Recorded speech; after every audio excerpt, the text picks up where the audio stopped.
Welcome to a Dead Squirrel in the Woods Productions. This is a bonus content episode with me, your host, Nicholas.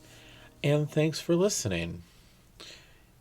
If you would like early access to the show on Monday instead of Friday, be sure to subscribe to our page on Spotify for $2.99 a month.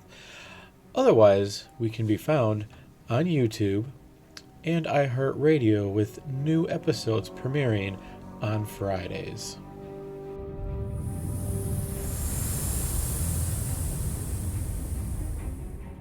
So, I was scrolling through my Facebook feed, as is custom when you are bored, when this post came across my screen: the Lake Kunishkanog monster. So, like anyone else, I clicked on it, and I got an article from the Pine Barrens Institute. So I decided to read more about this, and in the first paragraph, I got the name of a lake monster. Supposedly the lake monster in Lake Kunishkanog. And the name was Rocky, the Terror of Rock Lake. Well, after reading the article, of course, I jotted that down, and this led me to Google, where I searched the creature Rocky, the Terror of Rock Lake, and I found articles of not just Rocky being Rock Lake, because the first article I read did have sightings from Lake Kunishkanog. There were also sightings in Rock Lake.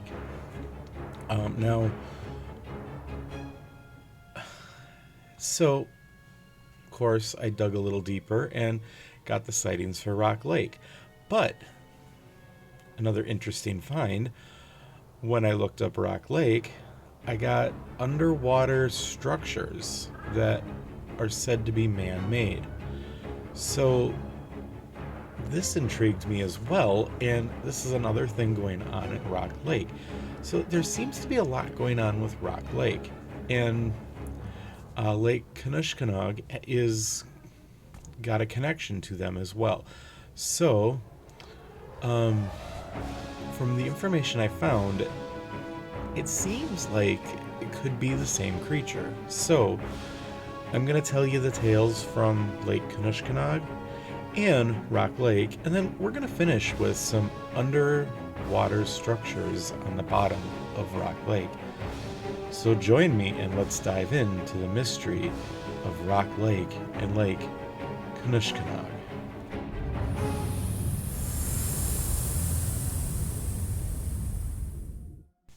In 1942, a Wisconsin Historical Society museum curator, Charles E. Brown, wrote a series of pamphlets on legends within the state of Wisconsin. One of those pamphlets happened to be titled Sea Serpents. This pamphlet was 9 pages of stories of different lake monsters around the state. One of the lake monsters in the pamphlet is Rocky, the Terror of Rock Lake, thought to be the first of the sea serpents. For over 100 years since the first sighting of lake monsters, people continue to see creatures they can't explain throughout the Dairy State. Monsters have been spotted in most or all of the lakes in Wisconsin at some point. So, this is not the only case of a lake monster sighting. There are how many there are or were in the state of Wisconsin or are currently living is unknown.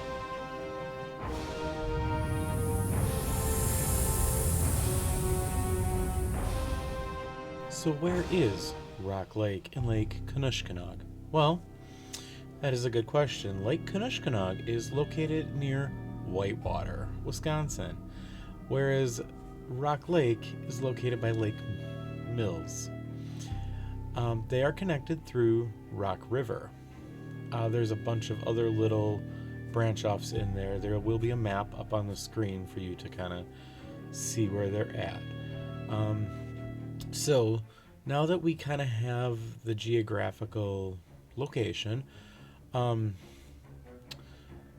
fact about Lake Kunishkanog is it was the home of the Potawatomi tribe before European settlers set up borders and made a claim on the land in Wisconsin.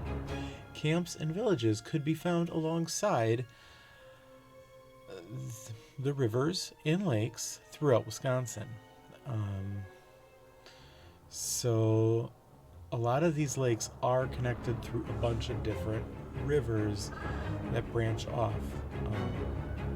So, that's a little bit of the history on or where, and a little background on Rock Lake and Lake Kanishkanak.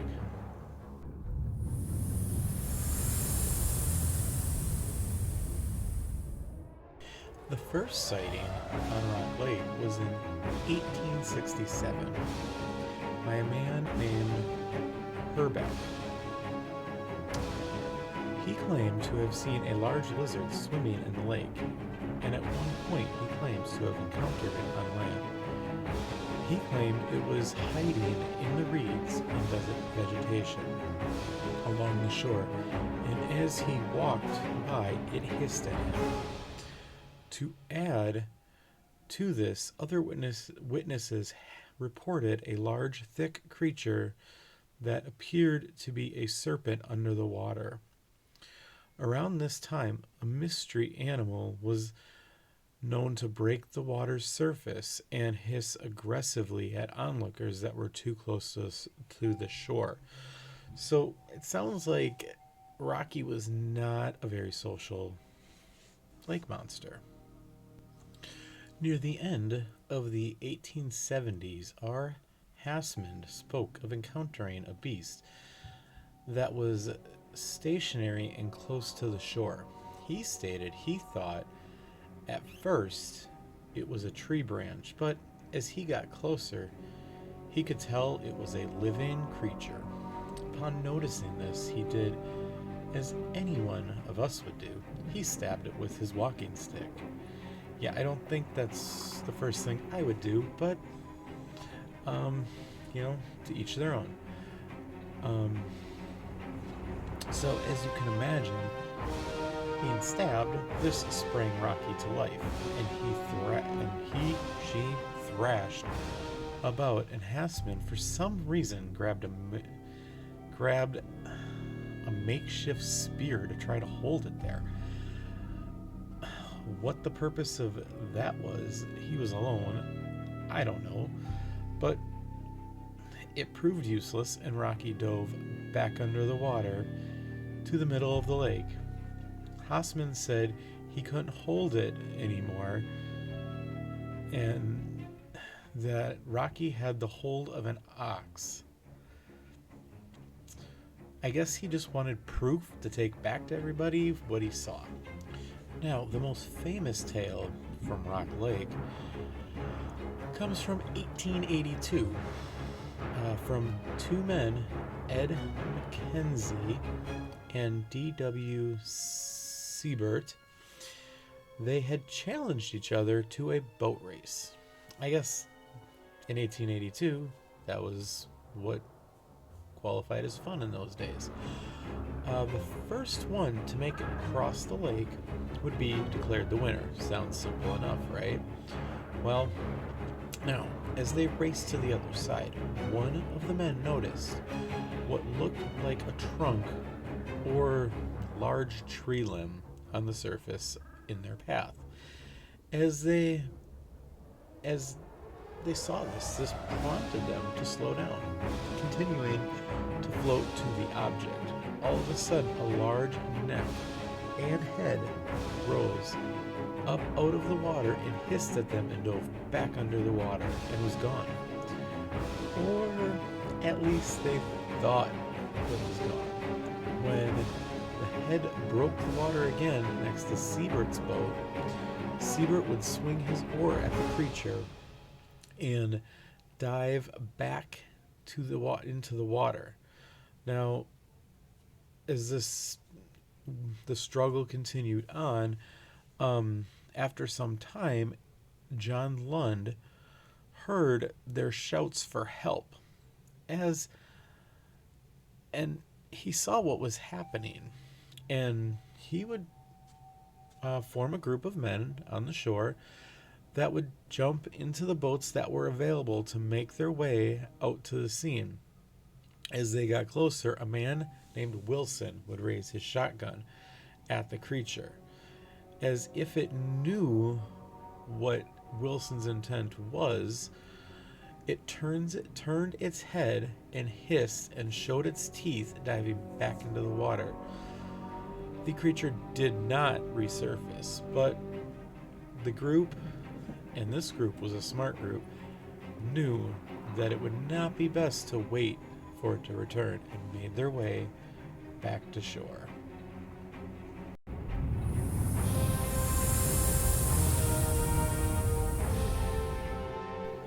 So now, that was the last encounter, the one in 1882, on Rock Lake at that time.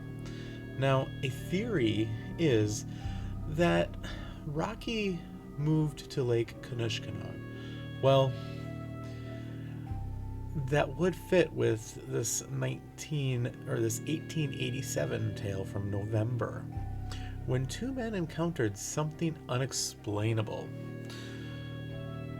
Early November 1887, A.I. Sherman and his cousin Charles Bartlett, while out duck hunting on the lake, took notice of an odd snake-like creature in the water about 150 feet from where they were. The men watched this creature, and it held its head 2 feet above the water, disappearing and reappearing with the waves. The creature had a serpent-like body, and they estimated it was probably, let's say, they said 30 to 40 feet long. So, I'm guessing that they had not seen a creature like this before, and I would be one that hasn't either. And any sane person, I think, wouldn't go towards the creature. They would head back to shore. But, that isn't what they did. In this case, the two cousins continued on rowing towards the creature. Yeah, crazy as that sounds, they continued going towards the creature. And as they got closer, the unknown creature turned and looked at them, and then dove beneath the surface and was gone. Now, the two were disappointed at how the chase ended, but if you ask me, they were lucky, considering the other tales from Rock Lake that we had, where it was aggressive. So maybe Rocky learned from his last encounter in Rock Lake, and he just didn't want anything to do with it. After landing, the boys made their way back to town and told anyone that would listen about this encounter. One of the people there was a reporter for the Watertown Republican newsletter. This reporter wrote and published a story retelling the tale. So this is one of the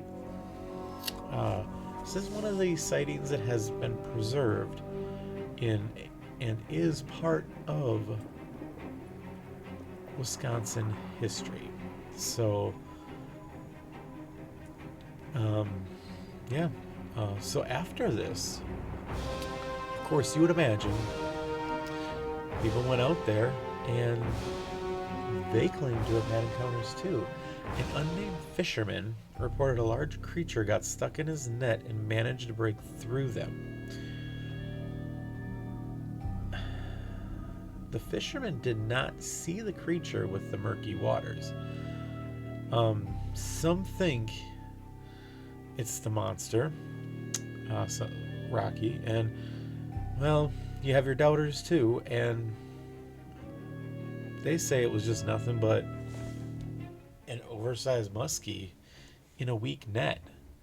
Don't know where I stand on that. I didn't see it. This is just the tale I found. So you be the judge on that one.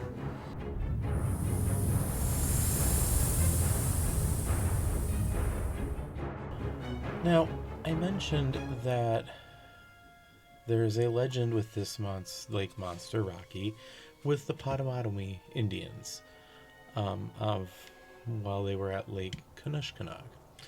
So let's dive into that legend. Now, the legend goes that a demon, this is the word that was used instead of a monster, lived in the lake and did not accept anyone crossing the lake without first offering tobacco or any other item the tribe gave value to. Now, you may ask, what if no offering was made? Well, then the demon would turn the canoes in a great fury and drag the bodies below the surface and feast on them in his underground cavern. All feared that a true demon was dwelling in the lake. Well, all but two brothers who thought that this was nothing more than a tall tale to scare the other members of the tribe. You guessed it. Those two brothers would set out to test the demon to find out who was right. Well, so the brothers came to a point where they were within a few feet of each other when a powerful storm appeared out of nowhere. The water churned violently and bubbled, tossing the canoes side to side. The brothers held on and cried for help when a large wave rose and slammed down on them. And then the storm calmed, and the brothers were gone. For the tribe, when the bodies washed up on shore, this was all they needed to verify that the demon was real. Each brother had a noticeable amount of white clay in their ears, mouth, and nose. So, why is white clay important? Well, okay, the Potawatomi believed that white clay was found in the demon's cave. The belief was that all demons or water spirits' homes were below the lakes and rivers. They were first hollowed out and then covered with their dung. Yes, I said their dung. This was the white clay. So a body in white clay was proof of a demon to them. So for any tribe in these lakes, this was a memorable event. This made the legend true for the tribes in the area. They gave the lake respect and feared it at the same time. Now, as for the white men who started to settle the area, the legend was no more than a scary tale, kind of like the two brothers. To them, the area was for gathering food, setting up a business, and farming.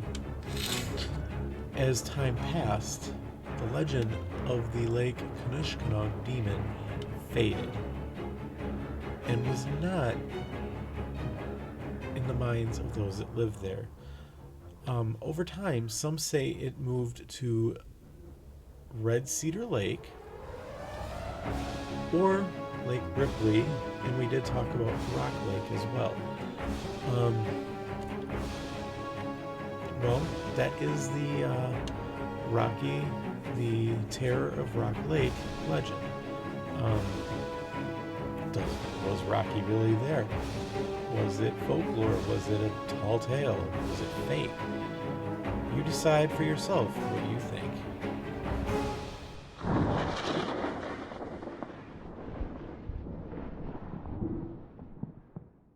So let's dive into the pyramids that are thought to be underwater in Rock Lake. So some people have been searching for these elusive Rock Lake pyramids for decades.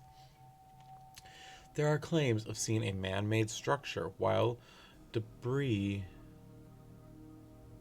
from glaciers occurring is what archaeologists say it is. So, what is at the bottom of Rock Lake? Well, some think it has ties to the lost city of Atlantis. Some say the temple of Solomon's Temple, and another theory is the Aztec Indians. Legend has it in 1066, the Aztec Indians were inland and in a terrible drought. They would appeal to their gods for help by building sacrificial pyramids. And part of that myth is that the Aztec Indians came from the Northland called Aztlan, and that is the now defunct Rock Lake Society claims first settlers in the 1840s saw strange formations sticking out of the lake water. Now, by 1850, they were completely submerged when the dams for the sawmills were made, and this made the water level rise. Now, Native Americans referred to them as stone teepees in the lake, and also referred to ancient foreigners.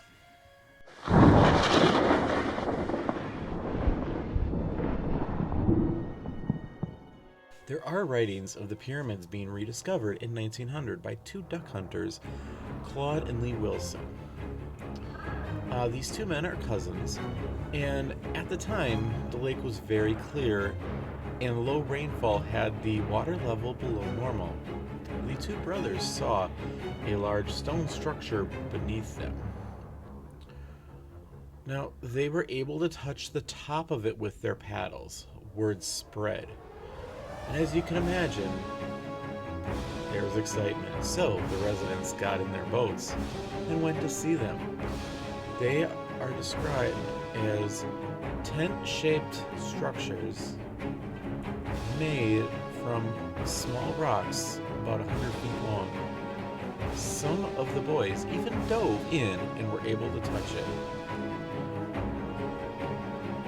Rain came the next week, and the pyramids were lost again. On April 11th, 1936, a Dr. Fayette Morgan, the town dentist and a part-time pilot, was the first to see Rock Lake from the sky. He flew an open pit biplane at 500 feet above the lake. He happened to see two rectangular structures in the center of the lake. He would make several passes to be sure of what he was seeing and that he wasn't crazy. They were not small. According to him, they were 100 feet each. Actually, more than 100 feet each. But, excuse me, when he went to refuel and get a camera, they would be gone when he returned. Now, there would be no successful attempts until 1940 of sightings again. This is when a local pilot, Ahmed Vandre, and his rear cockpit observer, Elmer Woolen, would see them again. They would see a sight that would awestruck them. Below them, under less than 20 feet of water, precisely centered a triangular formation pointing due north. But that was not all they saw. Beneath the surface lay at least 10 structures. Now, 2 of these structures have been mapped and photographed. So we do, quote unquote, have proof that they exist. If they are Aztec pyramids, that is not confirmed. Now, if you're watching this on the video version, the The pictures are of underwater photos of the structures, and you be the judge if you think they're man-made or if that's glacial debris. So now, in the following years, visitors would take trips and go out on the lake and would say they saw the structure. Now, pinpointing the structure still remained difficult. Some fishermen have complained of snagging their lines on the structure, and a commercial fishing company tore their net on them as well.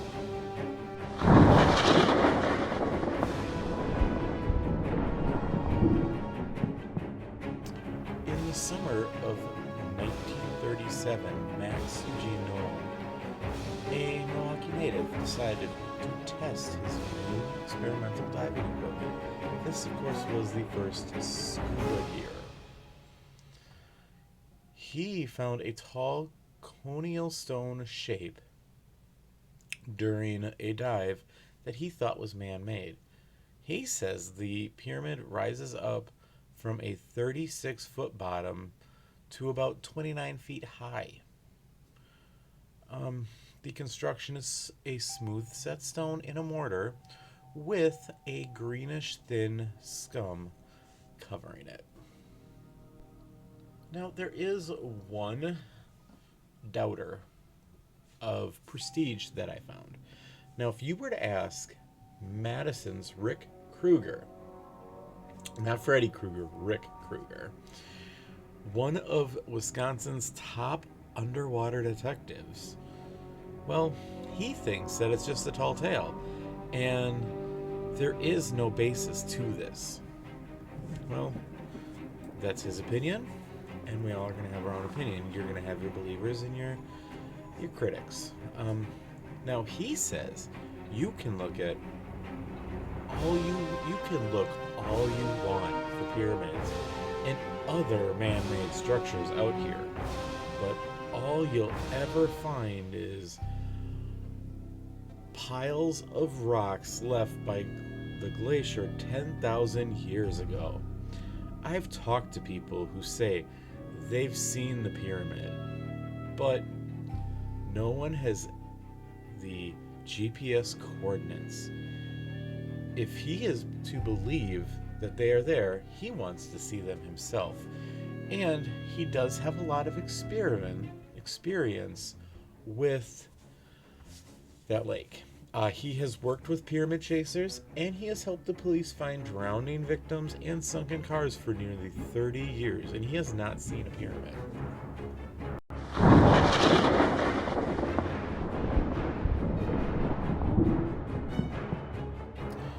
Now, you will have your true believers, and then the ones who want to believe they are there, but then there are your scientific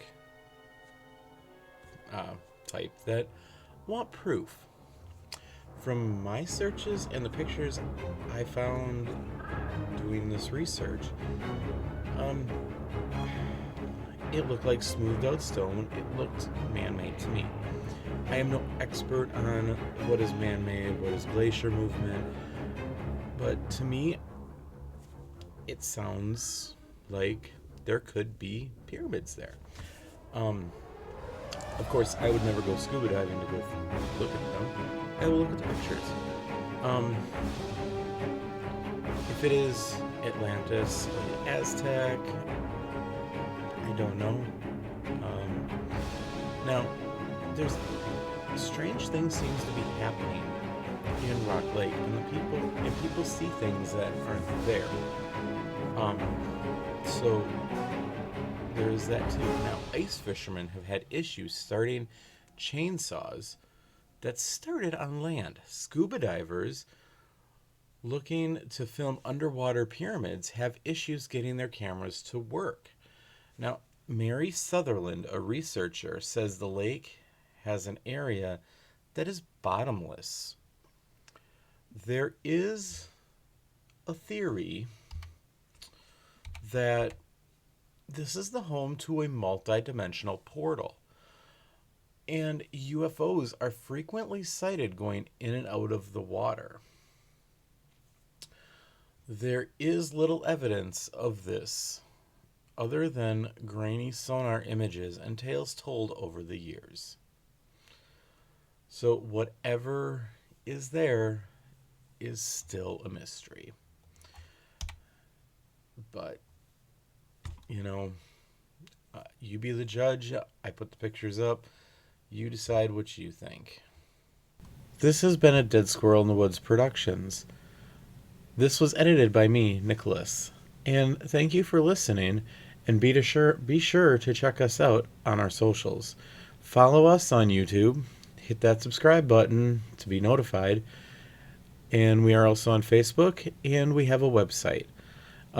We also have a subscription option for $2.99 on Spotify to get access to the show on Mondays instead of on Friday when they normally would drop. Hope to have you back for future episodes. So let's dive into the pyramids that are thought to be underwater in Rock Lake. So some people have been searching for these elusive Rock Lake pyramids for decades. There are claims of seeing a man-made structure, while debris from glaciers occurring is what archaeologists say it is. So, what is at the bottom of Rock Lake? Well, some think it has ties to the lost city of Atlantis. Some say the temple of, or Solomon's Temple. And another theory is the Aztec Indians.